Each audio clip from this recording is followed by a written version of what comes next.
జూబ్లీహిల్స్ ఉప ఎన్నికల వేళ కీలక పరిణామం చోటు చేసుకుంది. సో ఇప్పటి వరకు రాష్ట్ర కేబినెట్ లో 3 మంత్రి పదవులకి అవకాశాలు ఉన్నాయి. సో ఈ 3 మంత్రి పదవులకి దాదాపుగా ఇటు రంగారెడ్డి కావచ్చు, హైదరాబాద్ కావచ్చు, తర్వాత ఆదిలాబాద్ నుంచి అంటే రీసెంట్ గా మంచిర్యాల నుంచి వివేక్ గారికి ఇవ్వడం అనేది జరిగింది.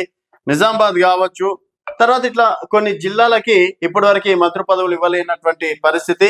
ఇంకా నల్గొండ నుంచి అయితే కోమటిరెడ్డి రాజగోపాల్ రెడ్డి గారు కూడా ఎప్పటి నుంచో మంత్రి పదవి కోసం డైరెక్ట్ గా ప్రభుత్వం ఏదైనా చేస్తున్న తప్పులని బహిరంగంగానే విమర్శించడం అనేది జరుగుతుంది. సో ఇలాంటి వేళ ఇప్పుడు జూబ్లీహిల్స్ లో ఉప ఎన్నికలు ఉన్నాయి. సో జూబ్లీహిల్స్ ఉప ఎన్నికల్లో ఇక్కడ కీలకం దాదాపుగా 4 లక్షల ఓటర్లలో 1,00,000 ఓటర్లు మైనార్టీకి సంబంధించిన ఓటర్లే ఉండడం అనేది ఇక్కడ అంటే పార్టీలను ప్రధానంగా ఆకర్షిస్తున్నారని చెప్పేసి కూడా చెప్పుకోవచ్చు.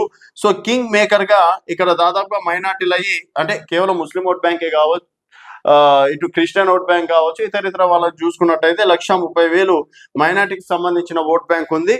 సో ఇలాంటి సమయంలో రేవంత్ సర్కార్ కీలకంగా ఒక నిర్ణయం తీసుకుంది. అజరుద్దీన్ ని మంత్రివర్గంలో తీసుకోవాలి. రీసెంట్ గా ఒక మంత్రి కూడా పొన్నం ప్రభాకర్ అనుకుంటాను మంత్రి కూడా చెప్పడం అనేది జరిగింది. త్వరలో మైనార్టీలకి మంత్రి పదవి ఇస్తామని చెప్పేసి కూడా ప్రకటించారు. దానికి సంబంధించి 1,00,000 ఓటర్లు ఉన్నారు కాబట్టి ఎవరైతే minority vote bank one side వేస్తారో డెఫినెట్ గా పార్టీ గెలిచే అవకాశం ఉంది.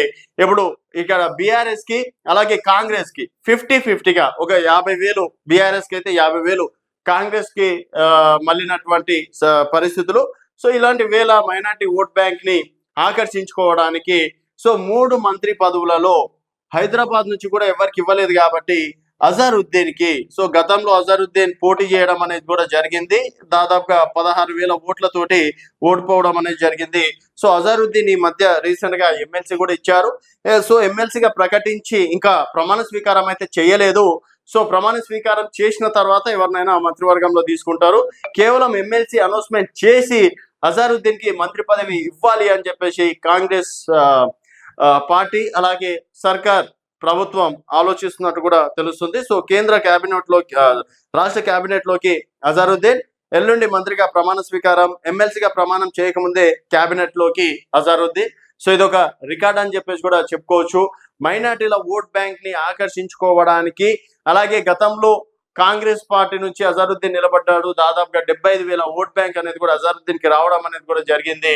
సో నవీన్ యాదవ్ గెలుపులో అజరుద్దీన్ కూడా పాల్పడాలని చెప్పేసి తోడ్పాటు అవ్వాలని చెప్పేసి ఇటు మైనార్టీ ఓట్ బ్యాంక్ ని ఆకర్షించుకునే క్రమంలో అజరుద్దీన్ కి మంత్రి పదవి ఇస్తున్నారు.